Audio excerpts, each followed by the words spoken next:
The number one boring money habit that is quietly making you rich. You're more than happy to live last year's lifestyle. Whether we like to admit it or not, we humans get easily bored with things, especially when it comes to our purchases. Thus, that dream kitchen renovation that you obsessed over for years becomes just a kitchen now, where you mostly reheat leftovers and make the same 3 meals a day. That brand new car you fantasize about for months just becomes another form of transportation to take you from point A to B. And that brand new iPhone 17 Pro Max you researched for weeks just becomes another phone to check your email and text from.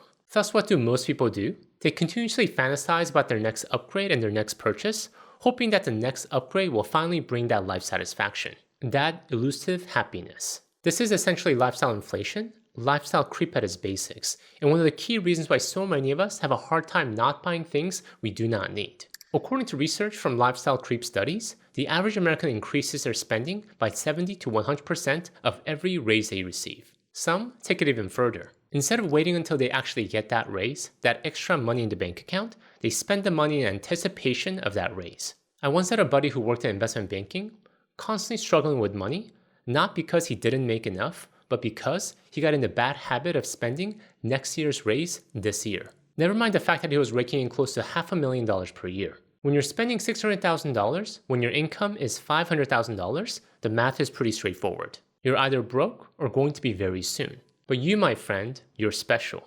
You're not like most other people. You know how to resist that temptation. You resist the temptation to constantly fantasize about the next purchase. You're not secretly waiting to upgrade your lifestyle as soon as there's a hint of a pay raise. No, you actually chose to live last year's lifestyle because you've conditioned yourself to be content with the present. You have mastered one of the key principles of wealth and life satisfaction, knowing when is enough. Naval Ravikant said it perfectly. Happiness is wanting what you have, not having what you want. This boring habit of being more than happy with last year's lifestyle and what you already have is one of the key reasons why you're quietly building wealth while your colleagues, making similar or sometimes higher salaries than you, are living paycheck to paycheck. They're on the hedonic treadmill, constantly needing more to feel the same. But you have voluntarily stepped off that treadmill. And now every raise, every additional dollar that comes in is just a bonus that fuels your wealth building engine even more. The number 2 boring money habit, quietly making you rich. You're selectively cheap. LeBron James is one of the most recognizable superstars in the world. With 4 NBA championships, 4 MVP awards, and 20 All-Star selections, he's arguably the greatest basketball player of his generation. Between his NBA contracts, endorsement deals with Nike, and smart business investments, LeBron has become one of the few athletes to reach the billionaire status while still actively playing. Forbes estimated his net worth at over $1.2 billion. So you think someone with that kind of wealth would spend money without thinking twice? I mean, tons of superstars with this wealth does. Private jets for every trip, the most expensive toys. But here's what's fascinating about LeBron. He is interestingly, selectively cheap. He famously refuses to pay for Spotify Premium or Pandora without ads. He won't use data roaming on his phone while traveling. I'm not paying for it, he posted on Instagram about those subscription fees. His teammates have roasted him for still using his iPhone's hotspot instead of paying for Wi-Fi. This is a billionaire who won't pay $10 a month for ad-free music. But here's where it gets interesting. LeBron invests $1.5 million every single year on maintaining his body. Personal chefs, trainers, personal masseuses, advanced recovery technologies, and elite wellness services. He treats his body like the billion-dollar business asset that it is. Essentially, he knows exactly where to be cheap and where to invest a ridiculous amount of money on. Now, you may not be a world-famous basketball star like LeBron James, but you share the same strategic mindset. The mindset of being selectively cheap. Being totally fine cutting back on useless things like Pandora and roaming on your phone while traveling, but when it comes to things that really matter, you invest heavily. And the research from the millionaire next door backs this approach. According to a survey, the average millionaire spends a modest $20,000 on a car. They buy off-the-rack suits, not custom-tailored. But when it comes to their careers, their growth, and assets that appreciate in value, they don't hold back. They invest aggressively, and thus is one of the reasons why they're able to accumulate so much wealth. And this too is your superpower, my friend, that is quietly making you rich in the background. You've cracked a code that most people just overlook. Being selectively cheap where it doesn't matter, so you can intensely invest where it does. Now, before we dive into a third boring money habit that's quietly making you rich, I want to share something that might surprise you about why these habits work differently for different people. You see, after years of working with hundreds of people on their finances, I've discovered something fascinating. That we all have different money strengths and weaknesses. Think about it. You just learned about being selectively cheap like LeBron James. And some of you guys hearing about it is probably thinking, hey, I do that. That is just like me. Well, that is your superpower, my friend. But for some of you, you might not relate. Well, that is okay. Your money superpower might be something different, and that is totally fine. The key is understanding your unique money superpower and fully leveraging that towards your wealth building journey. And that is exactly why I created the Money Superpower Quiz. In just 60 seconds, it reveals your unique money strength, your money superpower. But additionally, it reveals how you can apply that superpower, one that perfectly aligns with how you naturally think about money, to take your wealth to the next level. The quiz is completely free, and thousands of people have already discovered their money superpower through it. So don't wait. Click on the link in the description below and take the Money Superpower Quiz today. Because understanding your unique money strength could be the difference between being stuck in the same place or taking your wealth building journey to the next level. Alright, with that, now let's talk about the third boring money habit that's quietly making you rich. The number 3 boring money habit that is quietly making you rich. You actually track your money. Many people might say, yes, I know where my money is going. I have a fairly good idea of how much I spent last month in eating out. I have a good handle on my cash flow. But we all know that most people are living in financial fantasy land. Studies consistently show that Americans underestimate their monthly spending by 20 to 30% on average, especially for non-essential expenses. When it comes to dining out, experiments show that people often spend up to twice as much as they estimate when tracked over time. For example, someone who thinks they spend $200 per month eating out actually spend closer to $400. Subscription services are another common blind spot. Surveys find that Americans underestimate both the number and the cost of their subscriptions. Studies report that the average American thinks they're only spending about $100 or so on subscription services, yet the reality is that the average is more than $200 per month. But you, my friend, you're different. You actually know where your money goes because you have a process and a system. You use a detailed spreadsheet, an account aggregator, or you just review your credit card transactions on a regular basis. Whatever the method may be, the bottom line is that you actually track your money because you realize that if you don't, who will, right? As Peter Drucker famously said, what gets measured gets managed. And you've taken this to heart. While everyone else is hoping their finances work out, you're managing them with intentionality. And many of the wealthy, the past and the present, understand this. That's probably the reason why they became wealthy in the first place. John D. Rockefeller, who became the richest man in modern history, famously kept a ledger from age 16, tracking every penny. Even as a billionaire, he reviewed expenses regularly. Sam Walton, the founder of Walmart, carried pocket notebooks everywhere to record expenses, even after becoming one of America's richest men. He personally reviewed store expenses and questioned purchases down to the paper clips. Arnold Schwarzenegger tracked every workout, every meal, and every dollar spent in his notebooks throughout his bodybuilding careers and into his business ventures. He credits his success to treating money like I treated my reps, counting every single one. And what is most interesting is that these are not people who need to worry about money. Yet, they continue to track because that's how they built their wealth in the first place. It's an excellent habit that is hard to break once it's built. And you, my friend, too, have also discovered this truth. Thus, while everyone else is wondering where their money went at the end of each month, you know exactly where yours has gone and is going. And thus, you're quietly building your wealth empire one penny at a time. The number 4 boring money habit that is quietly making you rich. This one is a powerful one. Embracing automation.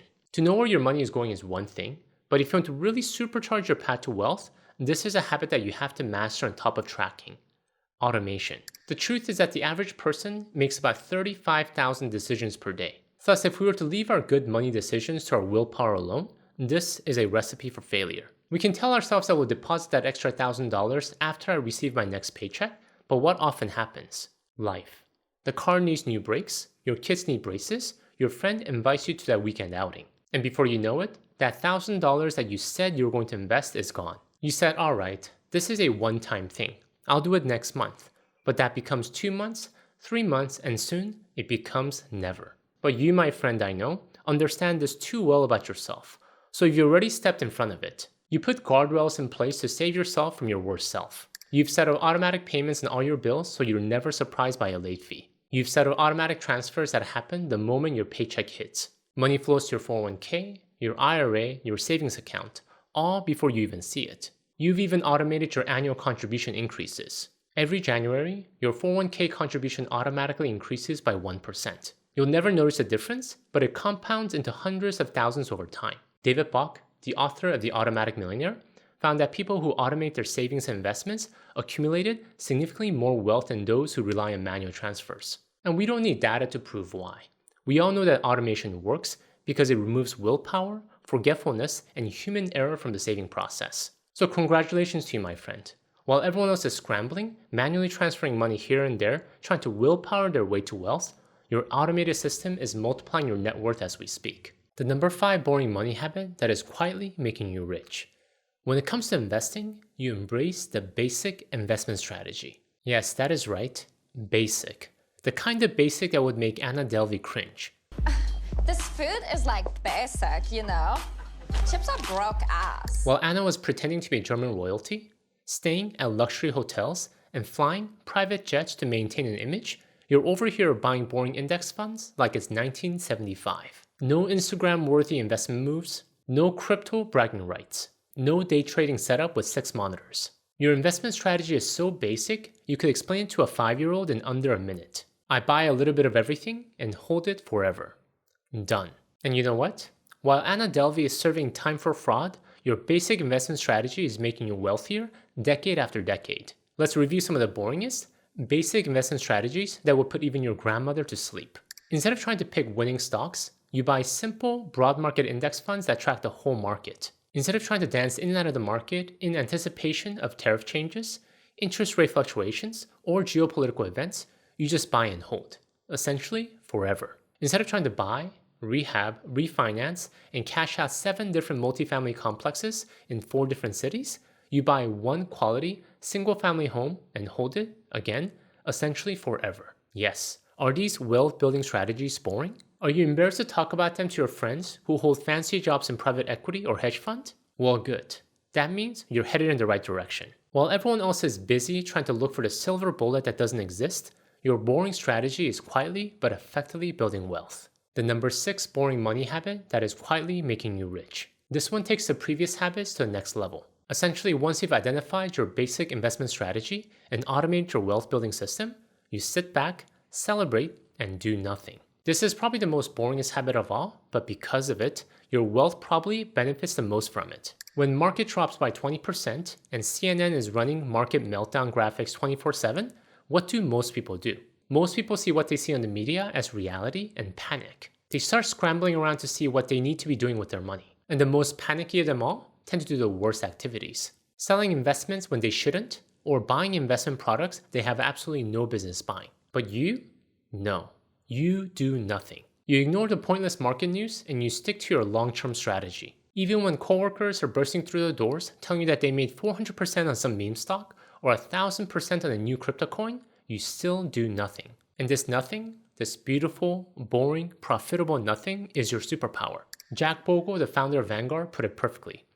Don't do something, just stand there. Because the truth is that the market news is designed to make you act. CNBC doesn't get ratings from everything's fine, keep doing what you're doing. They get ratings from urgent, why you need to act now. Every headline, every alert, every breaking news banner is engineered to trigger your fight or flight response. And for every meme stock or hot investment that went up 1,000%, there are thousands of others that went to 0. You never hear about those at the water cooler. Nobody brags about losing 90% on that sure thing cryptocurrency. The graveyard of failed speculation is silent, but it's massive. Yes, I know, your one fund portfolio is not sexy. Your dollar cost averaging isn't exciting. Your 10% annual returns will not make headlines. But while everyone else is zigzagging, trying to time the market, trying to find the next hot investment, you're doing the hardest thing in investing. Absolutely nothing. And this nothing strategy is quietly compounding your wealth year after year. The number 7 boring money habit that is quietly making you rich.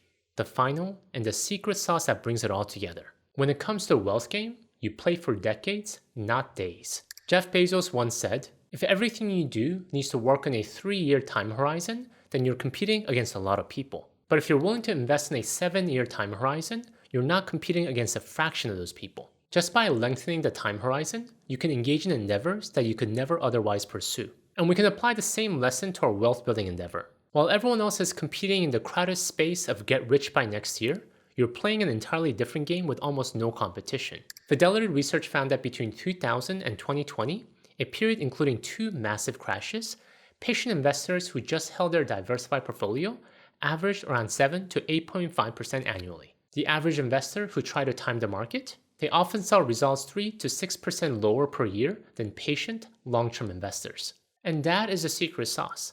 You're not trying to be the smartest investor. No, you're just trying to be the most patient. Thus, while everyone else is playing days, you're playing decades. And over the long run, you make wealth not an hopeful aspiration, but an inevitable outcome. Thank you guys for watching the theme of playing decades. If you want to learn more about my favorite wealth building strategy, slow wealth, please check out my video here.